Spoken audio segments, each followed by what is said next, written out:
In a period of relative peace, Japan not being at war with itself, the samurai has no enemy, and therefore no point in existence. Yet these warriors still have a powerful bloodlust, a need to prove themselves in battle. They seek a target to demonstrate their skills, to improve their talents, and to prove their worth. Their swords call out to them, but with no legendary battlefields, some of these men turn towards violence against civilians to fill their bloodlust. Others to violent duels in the streets. In Takemitsu Zamurai, our protagonist is not one of these blood-hungry characters. He seeks to live a peaceful life, although his traits share those of a warrior as well, leading to great conflict along his new life in the city of Edo. Our story begins on New Year's Day in the Edo tenements. We meet a young child named Kan who can't bring himself to sleep. As he looks outside, we discover a terrifying monster-like creature. That is, until Kan finally perceives him as the man he is, as the man introduces himself as Sinnoh. Sinnoh is a wandering ronin who informs Kan that he's new to Edo, and ends the introduction nicely, assuring Kan that he's not a beast. Sinnoh is quite an interesting character. He portrays an aloof and playful nature, while also showing a hidden, darker side of him, emphasized with how Kan first encounters him. We see Sinnoh continue to envelop himself in Edo, eating local food and conversing with the local residents. His curiousness to learn about Edo starts to show the peaceful side of Sinnoh. He's really seeking to solidify himself a nice life in the city, yet his senses also show us that there's already hostilities towards him in Edo. Some locals wondering why a ronin like Sinnoh would live the expressive way he does. There's a real sense of tension in that there are still those who see him as a ronin, which conflicts with the way Sinnoh seeks to live peacefully in this new society. Anytime he attempts to show his talents as a swordsman, even in a friendly duel, it leads to more of this judgment of Sinnoh as a violent demon by the people of Edo. It shows his alienness to this new home he's sought, how the politics and culture of the times leads this peculiar yet friendly man to be viewed by many as a monster. It also further disconnects Sinnoh from his passion for swordsmanship. He sees that this part of him will only lead to more conflict. His virtuosity of the sword won't be accepted as the beautiful thing he saw it as. We see his view on the sword changing as the story progresses, his first fight being very dreamy with motifs of flowers and nature, but this imagery is stripped away in his later uses of the blade. It's a bit sad to see Sinnoh being welcomed in Edo like this. You can sense the loneliness he feels as an outcast. But Kan's curiousness and stalking of Sinnoh leads to a more childlike view of the man, which grows into the development of the two's friendship. Kan is less judgmental of Sinnoh. He even seeks to learn more about him. This is good for us as we also more fluidly learn about the unguarded Sinnoh from Kan's perspectives and interactions with him. Learning more about Sinnoh, we naturally learn a little bit about his past. Sinnoh's upbringing was pretty isolated, with only his father and mother around, but he found companionship in the wildlife that surrounded him. Nature is still very important to Sinnoh, as we see in the way he imagines himself to be in the forests he lived in previously, and this also leads us to question why he came to Edo in the beginning. All of these stories told by Sinnoh are pretty ordinary, its seeming insignificance really highlighting the eccentric yet humble character of Sinnoh. His recounts really highlight what he's valued in his life, expanding on his hope of living peacefully in Edo. He focuses on his family time in nature, not his training of the sword, which continues to remain a mystery. Sinnoh later ends up becoming occupied with teaching several of the children in the village, along with Kan. In this development, Sinnoh becomes a lot more comfortable in town. While he's still judged by many in Edo, he finds those who love him. The work also fits his motivation for coming to Edo, to find life in the peaceful things and recapture what he loved about his upbringing. And we learn more about him as we get to see him share his stories with the students. While we see him teaching his students, it shows us the ideal version of Sinnoh that he himself wants to be, the peaceful, wise teacher of the young. It dynamically deepens the two sides of Sinnoh, the nature side he seeks to embrace, and the violent side he seeks to cast away. But there's a real sense of violence in the air of Edo. We learn about this through a murder mystery side plot and other characters detailing the current tensions in Japan that lies underneath its veneer of peace. Because there is no war, those who seek violence can really only enact it on these civilians with no ways of defending themselves. Essentially, the only violence there is is pure barbaricism, stripped from the traditional, more honorable violence the samurais once had. As we face the aftermath of these murders, the deaths of these poorer citizens of Edo, it's clear that the murderer is a serial killer. I love this plot because from the investigators' perspectives, they're guided into the view that it appears the perpetrator is committing these murders to crave his hunger. The violence we see is not romanticized skirmishes and war, but the murders of those who can't even protect themselves.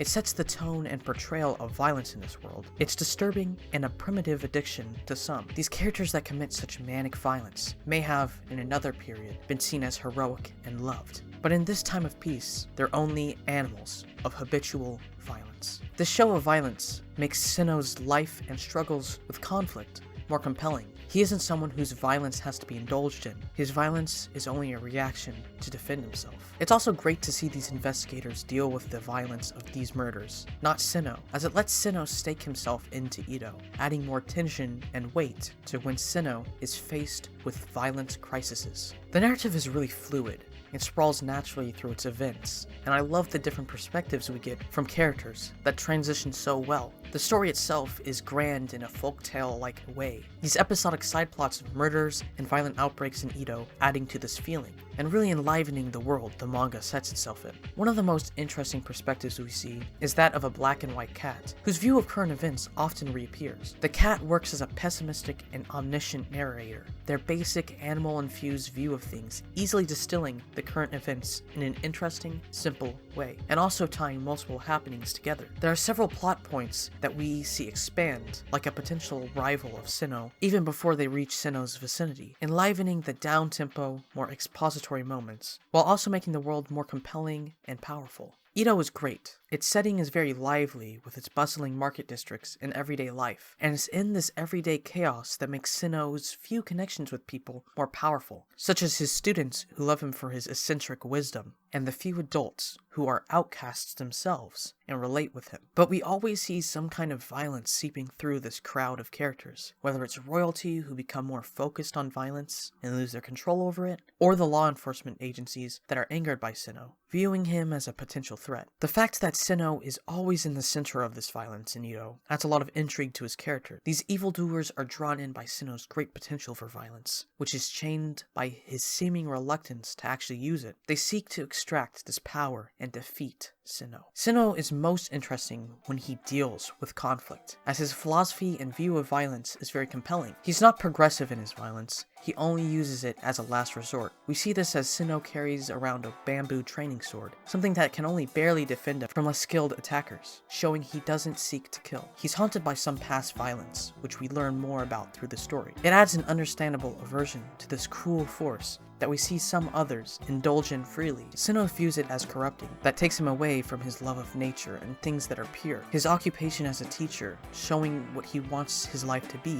the way his life experience and wisdom should be passed down to the future. We're shown the corruption violence can have in the antagonists in the series, who slowly lose control over their own dreams and evolve into machines of murder, usually losing their life to it. Sinnoh doesn't seek to end up like them, but he's not just a pacifist. He seeks to defend his community and loved ones, as they are the only way that he can live the life he wants. He has stakes in Edo that forces him to act at times. He's not just a purely reactionary character. He doesn't seek violence, but when evildoers seek him, he is made to react with it. It's well told in the story, but even his accepted views of violence and using it to protect his loved ones devolves as he's forced into these encounters time and time again while the story progresses, which makes him have to use equaling brutality against his opponents. At times, it leads Sinnoh to become disconnected from the people in Edo who ground him in peace, those he sought to protect. Even Sinnoh is not free from the influence and force that violence takes on in this manga, and the spiraling nature of it. He cannot remain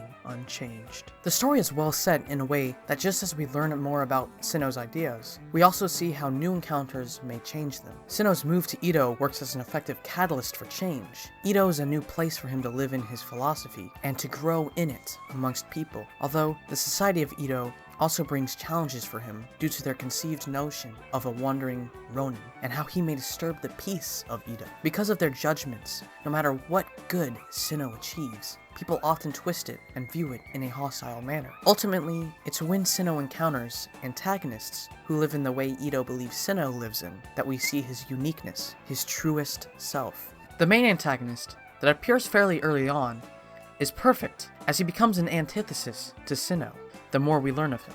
This man is named Shinosuke, and he's a contract killer, someone who gluttonously and non-mercifully indulges in killing, only happening to be paid for it. He doesn't need a reason to fight, because he enjoys fighting purely for itself. He's a newcomer to Edo, like Sinnoh, but instead of searching for the people that make him happy, he finds happiness in destroying the people who he sees as filthy and weak. He mocks the police of Edo, seeing them as puny from not ever being engaged in war or any real battle. He finds beauty in exposing the people of Edo to his violence, when the citizens have only ever known peace. He's not like the law-keepers who believe they have honor in their violence because they keep the peace. He finds strength in the chaotic element of violence, something that he sees as natural to every human. It's really great to see him devolve from having these intrusive violent thoughts into actually enacting them in reality. His transformation is so well done as it shadows Sinnoh's journey. It also really ties into the theme of corrupting violence, showing violence in the most savage and stripped down way through his actions, as he loses the pretense of his job allowing him to kill others. Most of these characters portray some different view of the theme of violence throughout the story, and it's interesting to see how this affects every little interaction or dialogue they share with each other. We really get to understand these perspectives deeply because we spend time with these characters and watching them grow, as characters themselves and as the developing ideas they represent. Seeing Sinnoh relate his stories to his students and seeing him interact with his friends brings out more from him and his ideas. It works to make the slower slice of life transitions between major events feel rewarding and interesting once you start to understand more of these characters, even if there isn't a scene narrative direction. And that's what's so great about these major events, is that it shows a result and outcome of these views, what these characters believe in, what they've lived their life by, which we were grounded in through the smaller moments leading up to the conflict. The story does not have an objective answer to the issue of violence. It only shows our characters live by the code we've seen them create, how they use violence in their lives, and ultimately, how their code inevitably leads them to their fates. Ultimately, my favorite part of the story is Sinnoh. He shows the conflicts of a man trying to live as someone who society sees he can't live as. He's trying to fight against the mold that the public try to cast him in. He's trying to live for himself, but also for the betterment of the outcasts like him. It's a very well told character arc, and it's very compelling. I really don't want to spoil the story in this manga because it's great to experience, untouched by spoilers. It's really a rewarding story to reread and see how everything gets recontextualized with his knowledge. I definitely recommend you read this story because of the very completeness the writing creates in it. Something I will indulge in talking about is the art. The art in Zamurai is perhaps some of the best art in manga, for several reasons, but I think the best part is how much it serves the story and writing. The art style is superb, most seen in the abstract character designs that really express each character in this manga. Sinnoh's design, especially his clothes, portray a real humble and modest personality, like a monk. Yet his childlike and goofy nature also takes away the seriousness of a monk. His facial expressions are greatly expressed, facial contortions telegraphing his current mood very well, especially when contrasted in his normal, calm outlook. His reactions really add to the situations, especially when his calmness disappears. All of his stoic curiosity is thrown away when he's forced into combat, and his face contorts into a demonic gaze. It's horrifying to see how the very polite and childlike Sinnoh can transform into such a primitive-looking horror, as violence eats away his reservedness, showing this darker side of him that's capable of such terrible violence. But it adds to his character in view, that even though he's capable of becoming and showing his side, he's always seeking other ways of solving conflicts and hiding it. In these times, we see what the locals of Edo see in Sinnoh, the violence he's so skillfully able to create. The duels and fights in Samurai are also drawn insanely well, whereas the art style and the everyday life of the manga is dreamy and aloof, a little bit flowy and floaty. The fight sequences strip all of the romanticism away and visualize only the precise brutality of these life-taking conflicts. The paneling in these sequences show only close-ups of blades swinging and the sliced bodies, adding a tense, rhythmic sense. We aren't seeing greatly planned strikes, just violent frenzies of blades. It strips away the sureness of the combatant's skill, because it only takes one quick slash to take their life away. It's a tense feeling, which the paneling really captures well. We don't usually see the aftermath of the fight, the full wounds received, until it ends. It's always tense, with outcomes that are unexpected. These are some of the best fights in manga due to the true capturing of fighting to survive, and the great choreographed paneling. We don't see heroic feats in these fights, only the realistic, true desperation of our duelists. But the slice of lifetimes are also beautifully shown, with their fun and curious-filled adventures that Sinnoh and Khan go on. We really get to see Sinnoh's view, his dream of a peaceful life in town, as he learns more about the city of Edo, the interesting population, the archery range that mysterious women keep up, and the scenic boat rides that he takes occasionally. The slums Sinnoh resides in are beautiful because they hold so much freedom and new life for Sinnoh, who's never lived in a city before. Sinnoh's dream is compelling because we live life through his shoes in these slice-of-life moments, brought on by the art's portrayal of life. Weather also plays a big part in the story as well, as the story itself is like a cycle that follows nature's timing and rhythm. Rain is a recurring motif in the story that means various things to the cast of characters. Sinnoh's students are scared by the lightning and thunder it brings along, highlighting their childness, while others see it as a sign of new life, the growing vegetables coming after the death caused by winter. Nature's theme is very prevalent in the story, because Sinnoh still sees the importance of it in Edo, as in his home in the forest. It's a part of Sinnoh, and therefore a part of the story. Nature represents change, and to visually see nature changing adds to the more character and plot-driven changes in a more realist way, as we see Edo change around the seasons. In conclusion, the art and story are just so perfectly twined together, making each part better as the whole. Although, if you just look at the art anyways, I think it's pretty by itself. Very unique and interesting and different from any other manga, pretty much. Especially the watercolors. I didn't talk about that, but those are pretty good. I mean, you just look at them and you know it looks good. I mean, I don't have to describe the art too much. I've already said all I can. The paneling is great. Whatever. Anyways, Zamurai is a really... Okay, got some alliteration going on in the script. Zamurai is really a masterfully made manga manufactured by Matsumoto. Basically what I mean by this is Matsumoto is really good, and I haven't read Ping Pong yet, so I'm going to do that after I finish this review. Anyways, I'm going to give this this manga, Takemitsu Zamurai, a drumroll, a 10 out of 10. So definitely go read it right away, or as soon as possible. As soon as possibly possible. If you like this review, subscribe.